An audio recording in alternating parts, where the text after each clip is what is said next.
Good morning friends. कैसे हैं आप सब लोग। आज मैं आपके लिए एक नया टॉपिक लेके आया हूँ, मोड्स ऑफ डीएनए रेप्लिकेशन। यानी डीएनए रेप्लिकेशन के प्रकार, कितने मोड के अंदर डीएनए रेप्लिकेशन होता है या कितने मोड के अंदर डीएनए रेप्लिकेशन को प्रपोज किया गया था साइंटिस्ट के द्वारा। अभी तो हमें पता है कि डीएनए का रेप्लिकेशन है वो ज़्यादातर जो ऑर्गेनिज्म है उसके अंदर सेमी कंजर्वेटिव रूप से ही होता है, पर जो शुरुआत में किसी को पूरा पता नहीं था, अलग अलग मॉडल आ रहे थे कि डीएनए रेप्लिकेशन ऐसा हो सकता है, ऐसा हो सकता है, ऐसा हो सकता है, तब कितने मोड्स डीएनए रेप्लिकेशन के प्रपोज किए गए थे या कितने प्रकार के मोड होते हैं, हम उनके बारे में बात करेंगे आज। तो मोड्स ऑफ डीएनए रेप्लिकेशन शुरू करते हैं आज का topic. Modes of DNA replication के अंदर 3 मोड्स साइंटिस्ट के द्वारा बताए गए। कुछ साइंटिस्ट थे, उन्होंने एक मोड दिया कंजर्वेटिव मोड्स ऑफ डीएनए। कुछ साइंटिस्ट थे, उन्होंने दिया semi conservative mode of DNA, और कुछ थे उन्होंने दिया dispersive mode of DNA replication. तो डीएनए रेप्लिकेशन के 3 मोड्स हो गए, conservative, semi conservative and dispersive.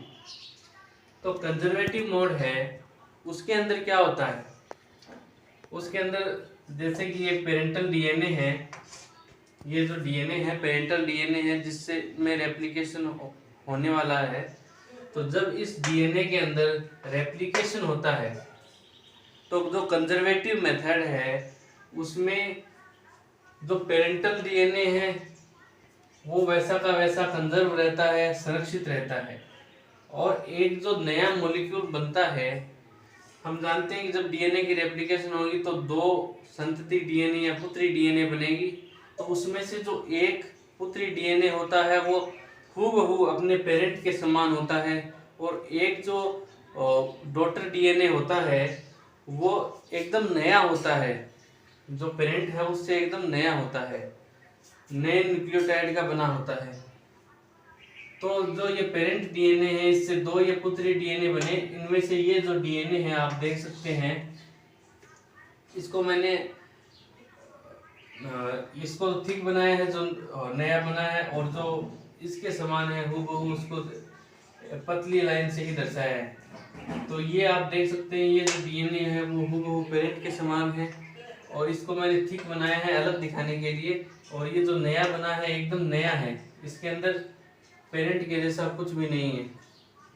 तो इसमें जब एक कॉपी कंजर्व रह जाती है पेरेंट्स की, जो एक डॉटर डीएनए है वो पेरेंट के एकदम समान होता है, इसलिए इसे कंजर्वेटिव डीएनए रेप्लिकेशन कहते हैं। और एक जो बनता है वो नया बनता है पूरा, पेरेंट्स का उसमें कुछ नहीं होता। दूसरी टाइप की हम बात करें, semi conservative method of DNA replication. इसका सुझाव पहले दिया था जो वॉटसन एंड क्रिक ने, जिन्होंने हमें डीएनए मॉडल दिया डबल हेलिक्स, और इसको प्रूव किया था मैसनसन और स्टाल ने। उसकी हम आगे बात करेंगे अगली वीडियो में, एक्सपेरिमेंट की। तो इस मेथड में क्या होगा कि जो पेरेंटल डीएनए है, जब उससे 2 डॉटर डीएनए बनेंगे तो इसमें के जो दोनों स्ट्रैंड हैं, जो ये पेरेंटल डीएनए है इसके दोनों स्ट्रैंड अलग होंगे।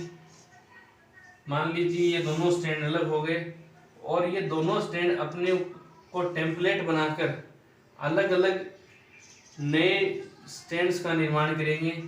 ये जो पेरेंटल डीएनए है ये अपने ऊपर नए न्यूक्लियोटाइड से नए स्ट्रैंड का निर्माण करेगा, ये अपने आप में एक अलग नए स्ट्रैंड को निर्माण करेगा।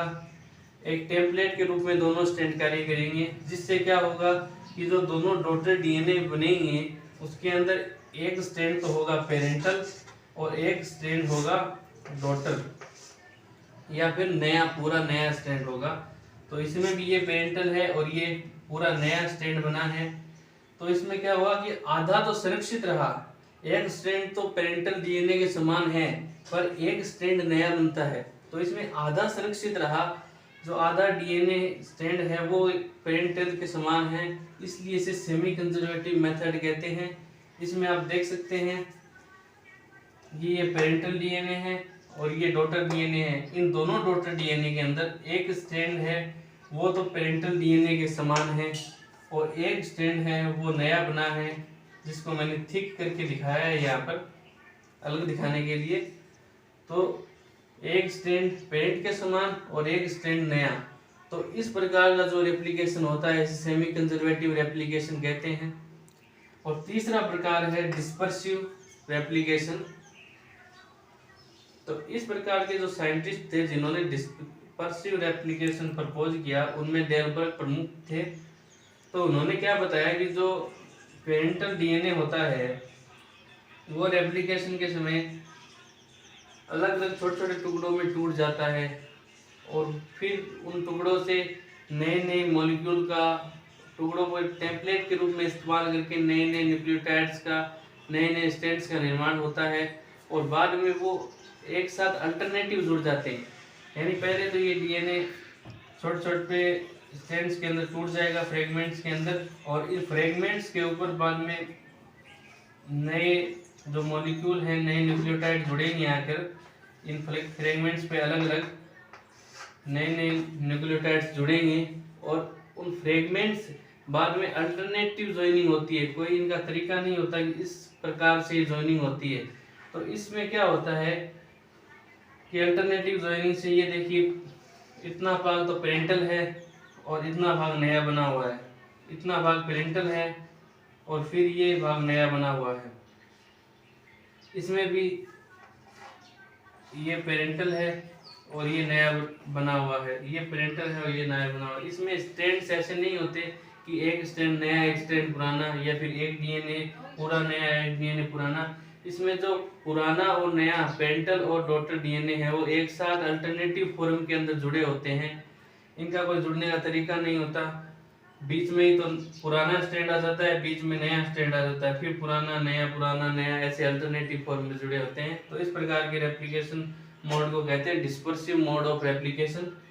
तो तीन मोड हो गए रेप्लिकेशन के। कंजर्वेटिव मोड, जिसके अंदर जो दो डॉटर डीएनए बनते हैं उसमें एक तो पूरा पेरेंट के समान और एक नया बनता है। तो जो डॉटर डीएनए पेरेंट के समान होता है, इससे ये माना जाता है कि जो पेरेंटल डीएनए है वो पूरा पूरा कंजर्व हो जाता है, इसलिए इसे कंजर्वेटिव मोड ऑफ रेप्लिकेशन कहते हैं। जो semi conservative mode of replication है उसमें दोनों डीएनए स्ट्रैंड अलग अलग होकर अपने आप को टेम्पलेट के रूप में इस्तेमाल करते हैं, और दोनों स्ट्रैंड अपने ऊपर नए स्ट्रैंड्स का निर्माण करते हैं, जिससे दोनों जो डॉटर डीएनए है उसमें एक डीएनए स्ट्रैंड तो पेरेंटल होता है और एक डीएनए स्ट्रैंड डॉटर होता है। तो इस मोड रेप्लिकेशन को कहेंगे सेमी कंजर्वेटिव, क्योंकि इसमें एक पेरेंटल है और एक डॉटर है।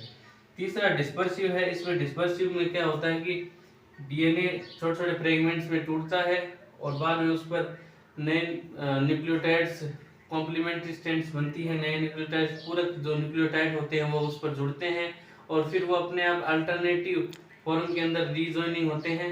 तो रीजॉइनिंग, अल्टरनेटिव फॉर्म में रीजॉइनिंग होने से क्या होता है कि जो स्ट्रैंड्स है उसमें कुछ भाग पुराना होता है, कुछ भाग नया होता है, कुछ भाग पुराना होता है, इस प्रकार अल्टरनेटिव रूप में पाए जाते हैं।